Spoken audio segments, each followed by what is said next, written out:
Eh bien, bonjour. Donc, on va reprendre les tables rondes de l'après-midi.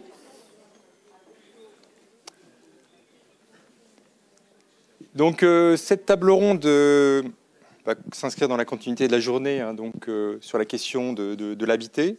Et l'idée ici, c'est de croiser différents regards sur des problématiques régionales, de savoir eh bien, comment adapter le territoire au vieillissement, par exemple. Comment on peut percevoir aussi le vieillissement. Également, d'un point de vue historique aussi, les institutions ont pu changer dans le temps, par rapport à aujourd'hui aussi, au niveau d'un département, comment on peut organiser aussi l'accompagnement du bien vieillir. Et bien évidemment, hein, on comprend que cet objet qui est la longévité, c'est très multidimensionnel. Donc aujourd'hui, cet après-midi, on a la chance de réunir un panel assez large pour justement croiser des regards disciplinaires et tenter l'exercice de... alors la pluridisciplinarité, oui, mais peut-être aussi tenter l'exercice de l'interdisciplinarité, c'est-à-dire croiser aussi ces regards et favoriser l'échange entre les disciplines, parce que c'est important aussi que les disciplines discutent entre elles.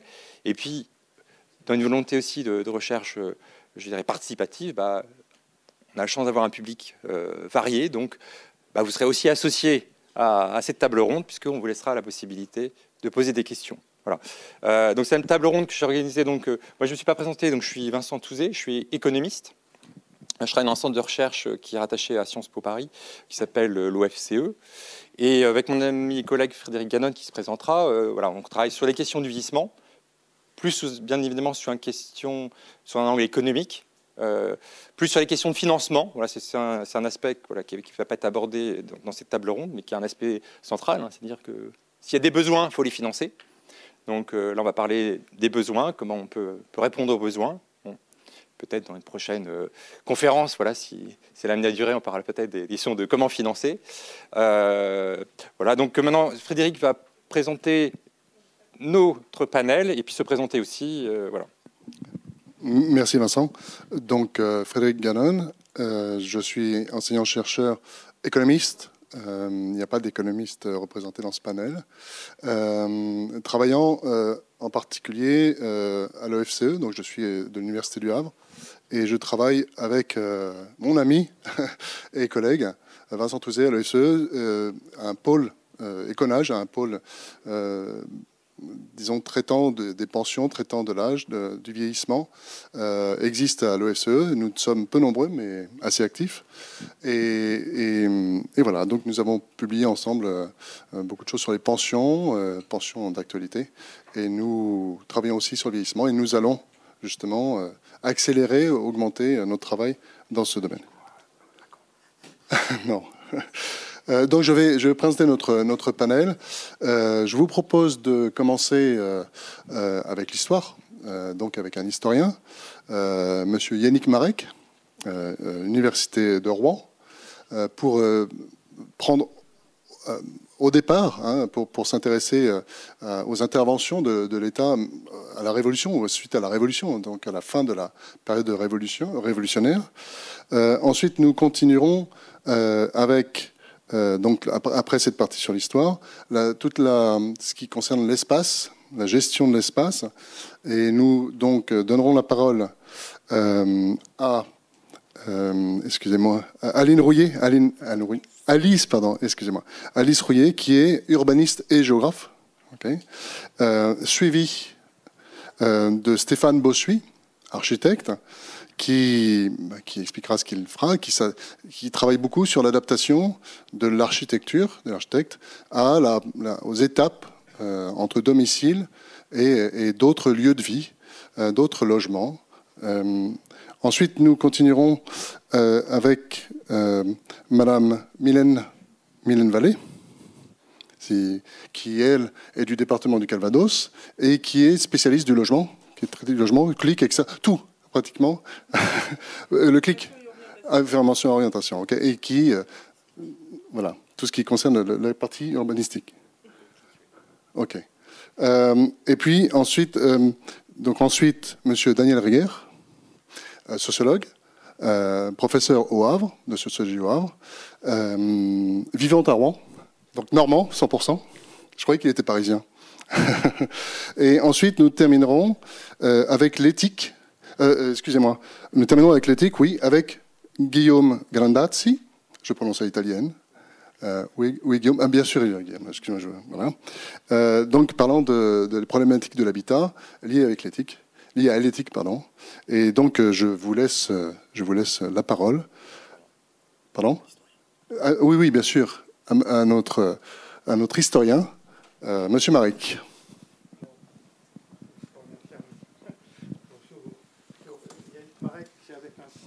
Il faut allumer le micro. Mais bon. Vous voyez, on m'entend quand même. Merci. Bon, donc, historien, enfin émérite, je suis professeur d'histoire contemporaine à l'université de Rouen. Donc, pour situer mes travaux, donc je suis plutôt spécialisé d'histoire de la protection sociale, enfin de la pauvreté et de la protection sociale. Et donc j'avais fait une thèse de 3e cycle sur le mont-de-piété de Rouen, donc, et puis une thèse d'État sur le système rouennais d'assistance publique qui a été créé en 1886 pour être en activité jusqu'en 1927, qui a essayé d'articuler action des hôpitaux avec ce qu'on appelait les bureaux de bienfaisance, donc les ancêtres des CCAS, hein, en essayant de donner une priorité à l'assistance médicale et les autres formes d'assistance de proximité, à domicile ou par l'intermédiaire de structures qu'on appelait les dispensaires hein, à l'époque, mais des dispensaires modernisés par rapport à ce qui avait pu exister. Alors, précédemment, on a évoqué le départ de la Révolution française. Il se trouve que j'aime bien aussi cette période. J'ai été président d'un comité régional d'histoire de la Révolution française au moment du bicentenaire, mais je suis surtout président du conseil scientifique de la Société française d'histoire des hôpitaux et vice-président de celui du comité d'histoire de la sécurité sociale, hein, tout en ayant un ancrage normand et puis régional fort. Hein. Donc les deux sont pas contradictoires. Donc alors moi, ce que je peux voir, c'est cette articulation justement qui a existé au cours de l'histoire entre la prise en charge de la vieillesse au niveau en institution ou au contraire par des structures de proximité ou à domicile éventuellement. Alors avec Daniel Reger, hein, sociologue, nous avions piloté un colloque qui a donné lieu à cet ouvrage hein, de l'hospice au domicile collectif, la vieillesse et ses prises en charge de la fin du XVIIIe siècle à nos jours. Hein. Donc c'est un peu dans cet esprit-là que je pensais discuter éventuellement, hein, c'est-à-dire que au moment de la période révolutionnaire, à la fin du XVIIIe siècle, donc il y a une volonté de lutter contre l'hospitalisation qui sont assimilées à des structures d'ancien régime et plus ou moins d'enfermement, comme dirait Foucault, et de promouvoir l'assistance à domicile sous différentes formes. Et donc c'est un projet alors qui va être repris progressivement par les républicains de la fin du XIXe siècle, mais en ce qui concerne la vieillesse, donc en fait les périodes fondatrices sont à la fin de la période révolutionnaire sous le Directoire. On a 2 lois qui concernent à la fois en l'an 5, 1796 à peu près, 95-96, qui en fait créent à la fois les hospices civils qui vont donc permettre un regroupement des hôpitaux publics au sein des communes, et puis également une autre loi qui crée les bureaux de bienfaisance chargés des secours à domicile, et ça va devenir donc dans les années 1950 les bureaux d'aide sociale, et puis actuellement donc les CCAS.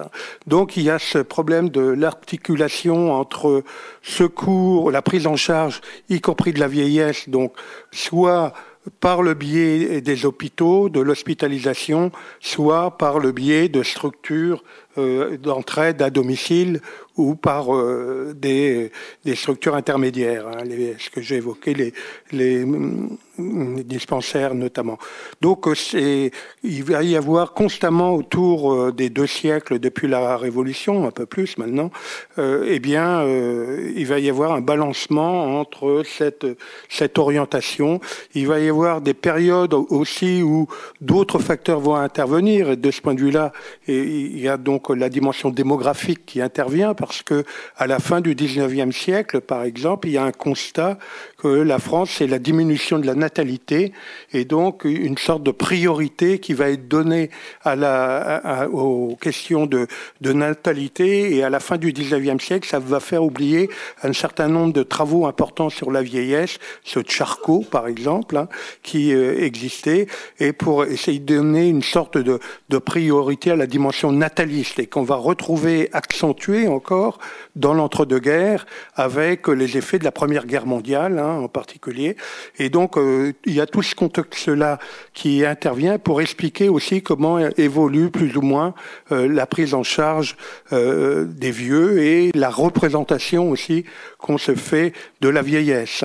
Donc, moi, l'historien voit en quelque sorte ce balancement entre différentes orientations, et il faudra en fait attendre les années 1960 avec le rapport Larocque, hein, en particulier, pour voir se mettre en place des politiques de la vieillesse déterminées avec d'autres orientations, avec notamment un accent donné sur la coordination des actions. Et c'est très présent dans ce rapport Larocque. Hein. Alors, cette coordination des actions, bon, c'est toujours un problème qui doit se poser actuellement. Et de même que la répartition des vieux entre différentes structures. Est-ce qu'on les met en EHPAD? Est-ce qu'on les met... alors avant, et la grande période des hospices, par exemple, c'est pour les vieux, c'est plutôt la période de l'entre-deux-guerres, où ils sont très présents. Mais en même temps, eh bien, on commence à voir leurs limites malgré tout. Et ces questions-là, eh bien, sont récurrentes et même dans l'actualité. Enfin, comme historien, j'ai l'impression de retrouver parfois des thématiques qui, en fait, ont déjà été plus ou moins abordées, avec des manières différentes de les aborder, mais déjà abordées dans les siècles antérieurs. Enfin, voilà un peu ce que je peux dire, moi, a priori. Bon, je répondrai aux questions éventuellement. Ben, merci beaucoup déjà d'avoir tenu les 5 minutes sur un sujet aussi large qu'est l'histoire de notre pays par rapport à les institutions et la vieillesse. Donc maintenant, on va ouvrir l'aspect, voilà, la gestion de l'espace. Et donc, évidemment, on se tourne vers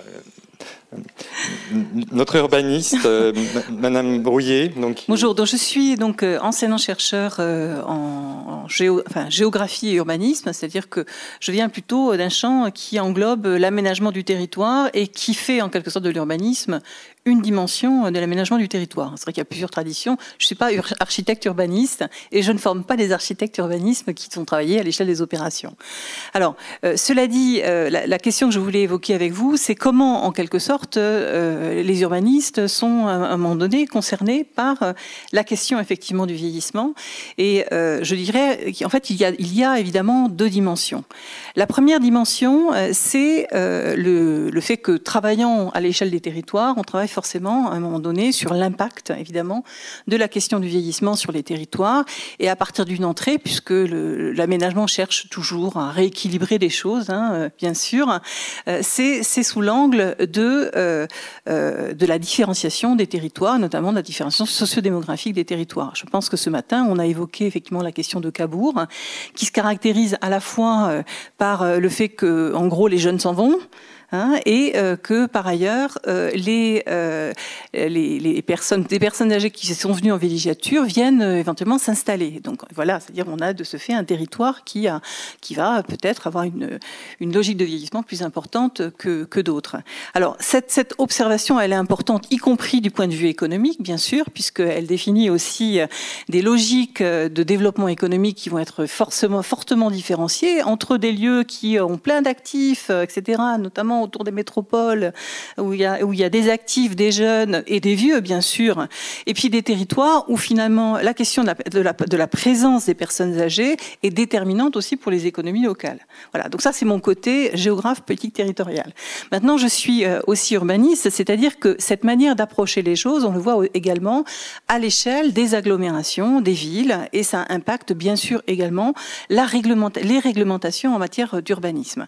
Alors là, je vais faire un petit glissement d'échelle, c'est-à-dire cette problématique des disparités, c'est une question qui est extrêmement importante et qui émerge dans le champ de l'urbanisme dès les années 2000, qui accompagne aussi la mise en exergue d'une autre question qui est celle des disparités socio-spatiales de façon générale. Alors, en gros, à la fois, on remarque, on a peur de la grande fragmentation, de la cohésion sociale, on parle de cohésion urbaine à l'échelle des agglomérations, mais on remarque aussi qu'il y a une différenciation des quartiers, c'est-à-dire que les logiques d'achat de la maison, puisqu'on parlait tout à l'heure de l'importance de la propriété, etc., en fait, vont marquer des quartiers, et certains quartiers sont particulièrement vieillissants, tandis que d'autres quartiers vont plutôt, accueillir des jeunes, des logements pour les jeunes, etc., notamment dans les métropoles et encore plus dans les villes universitaires. Bien, alors cette question de la disparité s'est posée comme un problème public, c'est-à-dire que émerge dans le champ des politiques urbaines la question de l'intergénération. On parle de mixité sociale et dans le même temps on parle également de mixité intergénérationnelle, et cette aspiration à la mixité intergénérationnelle, on la retrouve toujours dans un certain nombre de cadres, je dirais, de référentiels de l'aménagement. Si vous regardez par exemple les chartes écoquartiers, eh bien dans les chartes écoquartiers, donc qui visent plutôt également, je dirais, la ville durable, respectueuse de l'environnement, etc., cet aspect social est très important et la mixité générationnelle est de mise. Voilà. Donc ça, c'est une seconde manière d'aborder la question effectivement de l'arrivée du vieillissement. Bien sûr, quand on est urbaniste, on s'occupe aussi d'habitat, mais on s'occupe aussi de questions de mobilité, on en parlait ce matin aussi, de problématiques de ce fait de stationnement, de réorganisation de l'espace public, etc. Donc on s'occupe aussi de nouvelles formes d'opérations qui répondent à un certain nombre de besoins, évidemment, des personnes âgées. Alors, quand on parle de besoins des personnes âgées, il y a plusieurs manières de voir les choses. D'abord, c'est vrai que dans les politiques publiques, généralement, on a tendance à faire converger des problèmes pour être plus à même, je dirais, de les traiter. Donc, comme par hasard, à partir de 2005 et la loi sur handicap, on a vu effectivement une valorisation de cette question du vieillissement, parce que pour soutenir la question aussi du handicap, en quelque sorte, il y a une convergence d'intérêts, et de ce fait, on a eu effectivement une réflexion conjointe autour de la question du handicap et de la question du vieillissement, notamment autour de la question des situations de handicap, de l'accessibilité, etc., qui a fortement déjà impacté nos villes et la manière avec laquelle on accueille les personnes âgées dans les lieux publics, dans l'espace public, etc. Bon, ça, c'est une dimension. De façon plus récente, eh bien, on s'est aperçu que finalement, on avait un filon économique et on a vu effectivement émerger la silver economy, avec un certain nombre de recherches de développement de dispositifs, de services, etc., vers ce nouveau public de consommateurs qui étaient les seniors, voire et plus. Voilà. Et ça impacte également le métier de l'aménageur, parce que ça veut dire qu'on va voir émerger des laboratoires, des laboratoires des usages, etc., un certain nombre d'équipements également qui vont effectivement être tournés vers la réflexion, la mise en synergie, etc., la volonté de créer du cluster, comme on dit, autour des questions de vieillissement. Voilà. Donc j'essaie de vous vous présenter assez rapidement ce qu'il en est. Voilà comment, maintenant, simplement l'objectif qu'on cherche à atteindre maintenant, c'est-à-dire que désormais, l'urbaniste, c'est aussi un coordinateur de compétences. C'est-à-dire que l'intégration de problématiques de plus en plus nombreuses dans le champ de la réglementation de l'urbanisme, dans la manière de faire la ville, impose qu'on puisse parler à la fois à des écologues, à la fois à des spécialistes, je dirais, de l'éclairage public, à la fois, et évidemment également au champ médico-social. Et ça, c'est le prochain chantier, hein, à savoir créer de la transversalité pour mieux se comprendre, pour mieux se parler. Et c'est donc un des objectifs qu'on se donne à Caen. Merci beaucoup, Alice. Et je vais passer la main à Stéphane Bossuy, architecte, urbaniste, architecte, il y a une proximité. Bonjour, oui, Stéphane Bossuy, ancien président de l'Ordre des Archis, architecte à Hérouville-Saint-Clair. Voilà. Donc, vous avez vu un petit peu le cheminement. On est parti du général, en passant par l'urbanisme, où on commence à réduire le champ des actions, et puis on va arriver à l'architecture, où je vais intervenir sur une autre dimension, soit le quartier, soit la résidence, voilà. Le chez-soi. Le chez-soi, qu'est-ce que c'est? Le chez-soi, il est multiple aujourd'hui. C'est-à-dire que ce n'est pas uniquement rester chez soi, même si c'est un petit peu le sujet. Le chez-soi, c'est l'intimité, c'est l'organisation spatiale qu'on va lui donner. Qu'il soit un chez-soi individuel, dans une maison, ou dans un habitat collectif. Voilà. Ce qui est intéressant, c'est aujourd'hui, c'est pas dans les expériences que vous disiez tout de suite, on a une corrélation, c'est-à-dire aujourd'hui on a plutôt l'habitat individuel où on essaie de rester le plus longtemps chez soi, et puis on va après vers l'EHPAD. Heureusement, il y a des études, il y a des essais, vous en parliez tout à l'heure, et il y a une multiplicité de façons d'habiter et de chez soi. Alors effectivement, avec un aspect économique, parce qu'on a deux économistes là, donc avec des modèles économiques qui se tiennent ou des essais. Et je voulais, moi, peut-être plus parler d'expérience sur l'intimité, c'est-à-dire que il y a des expériences aujourd'hui qui sont conduites. Alors, ça a des noms assez particuliers, peut-être plus commercial qu'autre chose. Des papilofts, donc ce sont des regroupements de maisons acquises par des personnes seniors. Et puis il y a aussi le bédinage qui est assez intéressant. Le bédinage, ce sont des unités, des regroupements, alors que ce soit du logement collectif, que ce soit de la maison individuelle, mais ce sont des petites unités, c'est-à-dire entre 10 et 25 unités d'habitation, qui regroupent, en fin de compte, soit qui participent à la restructuration d'un quartier, puisque l'idée, c'est d'être chez soi, d'avoir son intimité, mais de ne pas être seul et d'avoir une communauté pour pouvoir faire des échanges, et aussi pratiquer la ville ou le quartier ou le hameau, puisque suivant les équipements qu'il y a. Voilà, moi mon intervention était très rapide, mais un petit peu pour donner ce sentiment, cette explication que l'on peut organiser l'espace, le chez-soi. On a plusieurs chez-soi, entre ce qu'on a vécu chez nos parents, quand on s'est installé, on a plusieurs dans la vie. Donc le chez-soi, on l'emmène un petit peu comme un escargot sur son dos, et on se réapproprie l'espace que l'on met en place. Toutes ces expériences sont effectivement le fruit d'expériences, de recherches pluridisciplinaires, bien évidemment, et plus il y a d'acteurs autour de ce qu'on appelle, nous architectes, on travaille avec ce que l'on appelle un programme. Le programme, c'est un petit peu notre feuille de route. Et plus on est nombreux à participer de manière précise sur ce programme, et mieux sera la formalisation de tous ces concepts qui ont été évoqués tout à l'heure, et on pourra commencer à toucher du doigt le bien-être chez soi. Voilà. Je répondrai bien volontiers à toutes les questions s'il y a des questions après.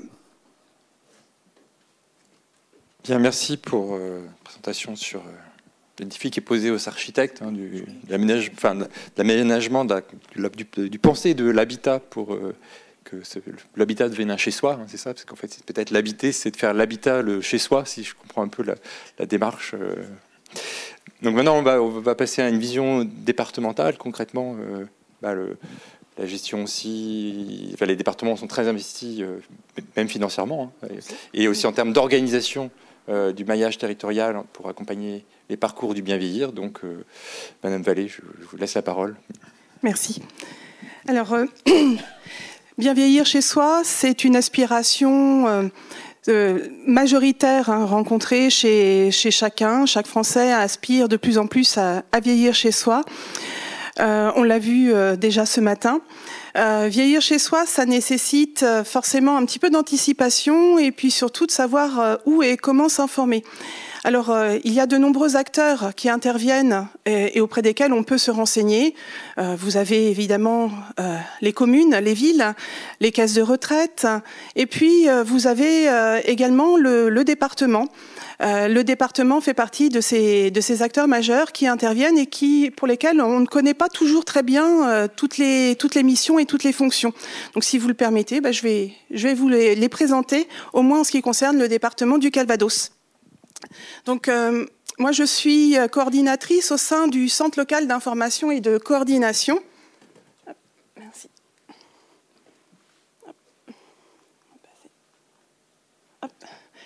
Donc, je suis coordinatrice au sein du CLIC, Centre local d'information et de coordination, l'un des 7. Je suis sur le territoire du Pays d'Auge Nord. Nous sommes 7 sur le département du Calvados. Les CLIC, ce sont un petit peu des portes d'entrée, des guichets d'information, des centres de ressources auprès desquels il est possible d'avoir des informations sur tous les dispositifs d'aide concernant les personnes de 60 ans et plus. Donc forcément, le public de plus de 60 ans peut nous contacter directement pour se renseigner. Ce sont aussi souvent les familles qui nous contactent, ainsi que les professionnels, les élus, les bénévoles qui travaillent dans des associations auprès de personnes âgées, peuvent également nous contacter.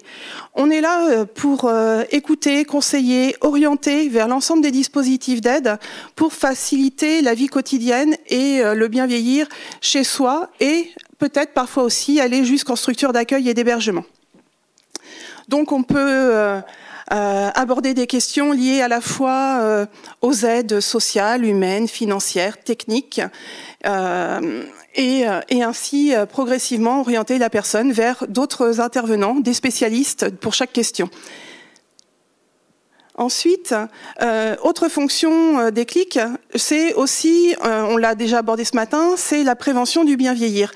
Nous mettons aussi en place des actions collectives d'information et de prévention sur les territoires. Enfin, nous pouvons également donc participer à l'instruction des dossiers de demande d'allocation personnalisée d'autonomie. Je reviendrai dessus juste après. Et donc, voilà, ce sera tout pour les CLIC. Alors, l'APA. L'APA, en fait, c'est l'instruction de l'APA est intégrée au sein des CLIC. C'est une équipe spécifique qui va évaluer le niveau d'autonomie des personnes et établir un plan d'aide pour les allocations à domicile. Et puis, l'APA permet également d'assurer une participation pour les frais de dépendance en établissement d'hébergement pour personnes âgées dépendantes.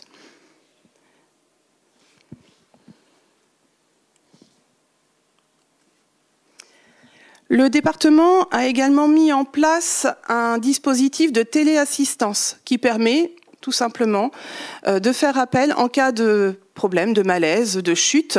Il est possible d'interpeller pour être secouru. Le département, c'est aussi l'autorisation de services et d'établissements pour les personnes de plus de 60 ans. C'est l'autorisation pour les services d'aide à domicile qui interviennent au quotidien auprès des seniors. C'est l'autorisation également des résidences autonomie et des EHPAD conjointement avec les agences régionales de santé. Le département agrée également les familles d'accueil qui peuvent recevoir également des seniors et des personnes handicapées également. Plus récemment, le département a mis en place une plateforme des métiers de l'autonomie. C'est une plateforme qui permet d'accompagner les employeurs, mais aussi les futurs employés, de manière à renforcer aussi l'attractivité de ces métiers.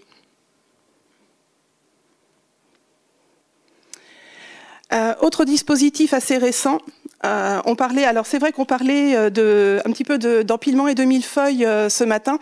Les aides à l'habitat en font souvent partie. C'est souvent un petit peu le parcours du combattant. Là, vous avez quand même un petit peu une certaine chance, d'une certaine manière, c'est que le dispositif, le programme d'intérêt général pour l'amélioration et l'adaptation de l'habitat qui a été mis en place il y a quelques mois, permet d'étudier avec un seul interlocuteur l'ensemble des aides possibles, dont une aide du département. La conférence des financeurs de la prévention de la perte d'autonomie, elle, permet de soutenir les projets de prévention de la perte d'autonomie. Donc c'est un moyen, effectivement, de... Bon, je ne vais pas répéter, ça, c'est la même chose. L'habitat inclusif. Donc, le département coordonne et pilote également le déploiement de l'appel l'aide à la vie partagée. Merci. Je savais bien que j'étais mal partie. De l'aide à la vie partagée qui permet justement de soutenir le développement de nouvelles formes d'habitat dits inclusifs. Et normalement, nous avons terminé. Merci. Merci beaucoup d'avoir tenu le temps. Mon collègue Daniel, maintenant, spécialiste aussi de l'habitat, parmi du logement, on va dire. Je suis issu de la sociologie des politiques publiques. Oui. Après avoir été professionnel, je vais en dire deux mots. Il faut contrôler le temps de parole parce que j'ai pas changé de fuseau horaire. Oui, pour me présenter, je suis tombé en Géronto en 77 à l'occasion d'un stage d'animateur. Je faisais un DUT carrière sociale et comme à l'époque c'était pour m'occuper du domaine de l'enfance, directeur de centre de loisirs, etc. Puis ça n'a pas marché parce que le stage n'a pas eu lieu et donc faute de mieux, je suis allé frapper à la porte d'une maison de retraite. Au bout de 3 jours, je déchirais mon projet de stage parce que c'était pas du tout l'idée préconçue que je m'en faisais avec tout ce que j'avais entendu. Pourtant, j'étais jeune, mais j'avais déjà entendu beaucoup de choses à la radio, à la télévision sur les mauvaises maisons de retraite, on enferme les gens, etc. Et j'adhérais à ça parce que quand même, la France était dotée de quelques kilomètres de dortoirs d'hospice qui étaient absolument épouvantable.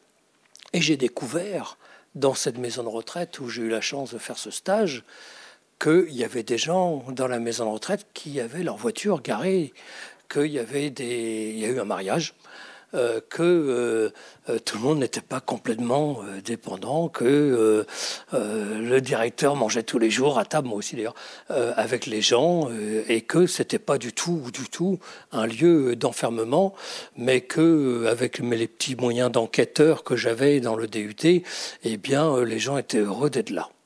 Donc au bout de 3 jours, j'ai déchiré mon projet de stage. Et puis ensuite, j'ai bien eu envie de continuer dans l'animation. Et donc, c'est comme ça que j'ai participé à monter. Enfin, j'étais le seul animateur, le service animation des retraités des foyers logements de la ville du Havre. Parce qu'à l'époque, il y avait des foyers logements. Il n'y en a plus que 3. Il y en avait 11 à l'époque. Ensuite, il y a eu 12. Et puis, je crois qu'il n'y en a plus que 3. Actuellement, je fais la parenthèse parce que je vais revenir sur cette question. J'espère que je vais me donner le temps. Et j'ai fait partie des 510 coordinateurs gérontologiques de la circulaire du 7 avril 82 avec bonheur, puisque c'était l'époque où il n'y avait rien. Il y avait les aides ménagères, évidemment, quand même, qui étaient souvent encadrés par les BAS qu'on appelait à l'époque, Yannick, et qui étaient en train de devenir des CCAS. et qui avait une vocation, c'est écrit dans les textes, à être le bureau interlocuteur unique. C'est-à-dire le lieu unique où les gens peuvent venir et trouver toutes les informations dont ils ont besoin, quel que soit leur âge, leur situation, etc. Et donc, du coup, ça m'avait fait un petit peu réfléchir parce que les coordonnateurs gérontologiques, les petits frères ou petites sœurs des coordonnateurs, c'est les clics. Et c'est le bureau interlocuteur unique aussi pour tout trouver. Puis après, je me suis aperçu, je l'avais écrit dans ma thèse après, qu'il y avait beaucoup de bureaux interlocuteurs uniques. Voilà. Qui, parfois d'ailleurs, géraient tous un service pour eux tout seuls. Enfin bon. Et puis, j'ai eu la chance de me faire absorber par le groupe CRI, qui était Caisse de retraite Renault, Dassault Aérospatiale. Et j'étais directeur adjoint de l'action sociale de la caisse de retraite, qui m'a permis de voir un peu partout ce qui se faisait en France. Et c'était l'époque où, alors moi j'étais chargé des financements, c'était super bien ça. Et j'ai eu la chance de pouvoir participer à la création des MARPA, Maisons d'accueil rural de personnes âgées, qui était quelque chose de tout à fait innovant, petites unités au cœur du village, etc. Et puis je me suis aperçu qu'après il y avait des problèmes. Voilà. Alors le problème qu'il y avait, c'est que je me suis aperçu très rapidement que de ces MARPA, eh bien, quand on commençait à avoir un problème de dépendance un peu plus confirmé, on n'a pas de service, votre maman âgée, elle est très gentille, mais on ne peut pas la garder, il va falloir trouver une maison de retraite. Voilà. Donc la dame, elle avait fait un effort pour déménager. Et puis là, on lui provoquait une rupture pour être placée dans une maison de retraite, pas directement après avoir choisi au bout de 3 mois, mais en général, on attend qu'il y ait la catastrophe du passage au service des urgences, où on va chercher vite fait un lit, parce qu'une personne âgée, c'est forcément alité. Pas la personne âgée de 60 ans, auquel on a le droit quand on fréquente pour fréquenter les clics. Et puis d'ailleurs, je pensais que les gens de 60 ans qui fréquentent le clic, vous avez raison de le dire, mais c'est pour leurs parents âgés, parce que voilà. Et donc, oui, bon. Et puis j'ai continué sur le terrain en étant dans une mairie de nouveau. J'avais créé dans une vie antérieure le premier service de soins infirmiers à domicile, c'est le hasard du département de Seine-Maritime, à Elbeuf, et j'ai monté le dernier, il y avait un seul territoire qui n'en avait pas, j'ai eu la chance de monter le dernier, et de mettre en place un dispositif de coordination sans que ce soit la mairie qui gère tout. Voilà, ce qui était un petit peu original. Et donc, en fait, tous les acteurs de tous les services, ils travaillaient ensemble dans le même bureau dans la mairie, mais ils restaient employés de leurs institutions. Puis, eux, ils savaient d'où venait leur feuille de paye. Mais enfin, les gens qui venaient, ils ne savaient pas. Et donc, on avait une vraie pratique de coordination, y compris, pas uniquement d'information, etc., mais y compris de pratiques d'évaluation sociale. C'est là que moi j'ai utilisé la notion de diagnostic social, parce que très vite je me suis aperçu qu'une personne âgée, que la vieillesse n'est pas plus une maladie que la naissance.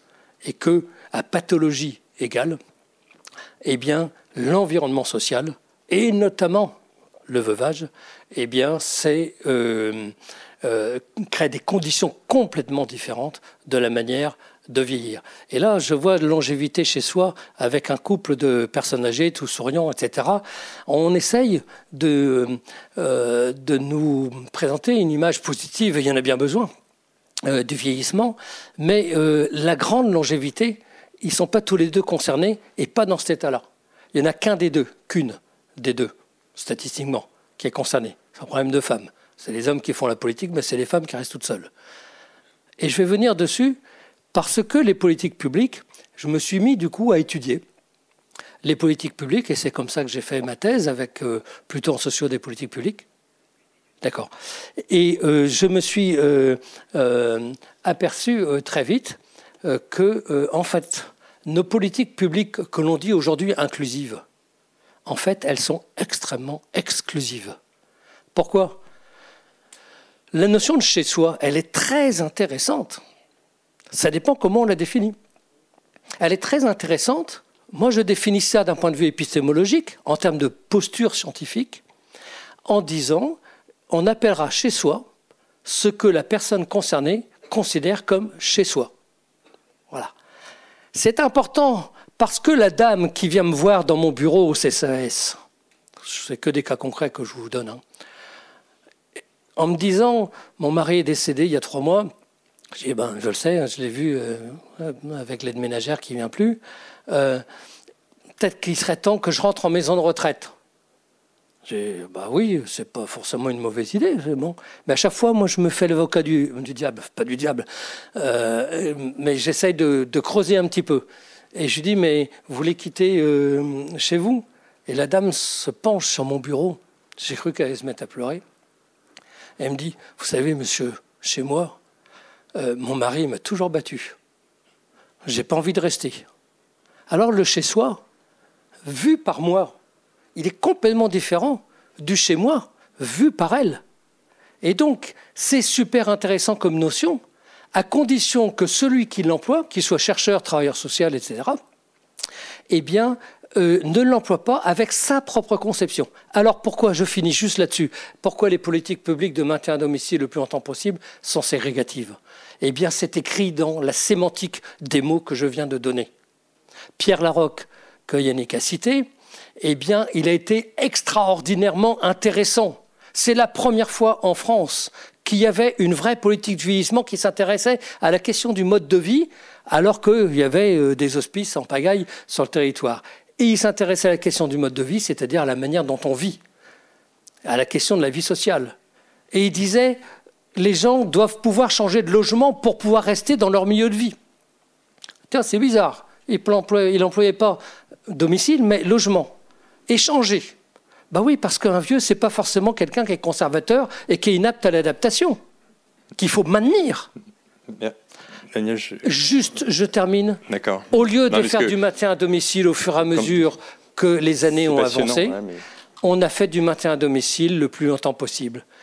Et on n'a pas dit aux gens qu'une fois qu'on a dépassé une certaine limite, qui est souvent le décès du conjoint, la conjointe qui reste seule, une fois qu'on a dépassé cette limite-là, cette formule est exactement équivalente à l'absence de reconnaissance d'un droit à disposer d'un domicile une fois dépassé une certaine limite. Est-ce qu'on est d'accord, nous ici dans la salle, pour dire que passé une certaine limite, on n'a plus le droit à disposer d'un domicile, on n'a plus le droit à disposer d'un chez-soi? Merci, je pense que celui-ci soit en EHPAD. Daniel, je suis obligé de vous interrompre parce que je pense que ça, ce qui fait aussi, je pense, une transition aussi vers la dernière intervenant aussi, puisque quelque part, puisque on comprend bien que ça a été bien dit par différents aspects de la table ronde, qu'effectivement, l'organisation de l'habitat, il y a la démarche individuelle, donc l'expression, la souveraineté de l'individu qui s'exprime par son choix.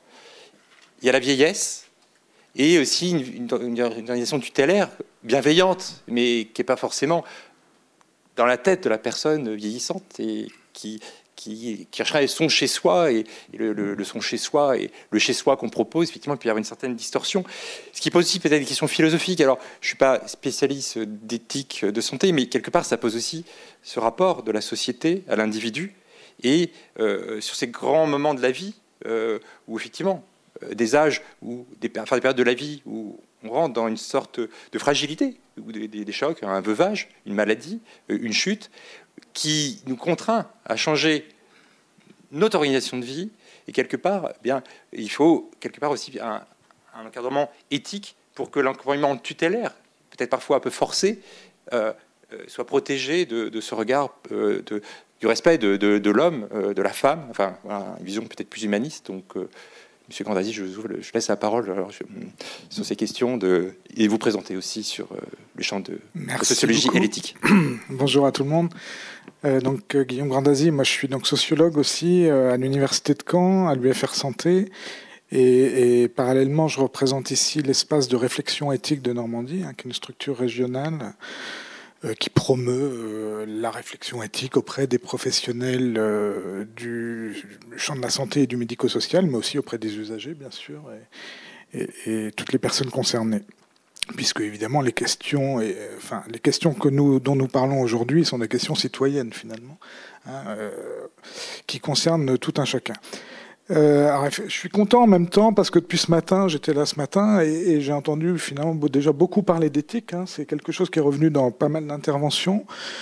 Cette question des valeurs, cette question des droits des patients. Enfin, on a eu plusieurs interventions qui ont mentionné l'importance de la réflexion éthique sur ces questions-là. Et elle se pose évidemment au moins à deux niveaux. D'une part, il y a une dimension un peu d'éthique clinique. On l'a vu avec Élodie Fragot, par exemple, quand elle nous dit, moi, voilà, j'arrache les gens à leur logement pour les... Et donc là, on est confronté à des situations complexes où on se dit bien que c'est pas satisfaisant, mais c'est peut-être ce qu'il y a de mieux à faire ou de moins pire à faire dans certaines situations. Donc des situations très particulières.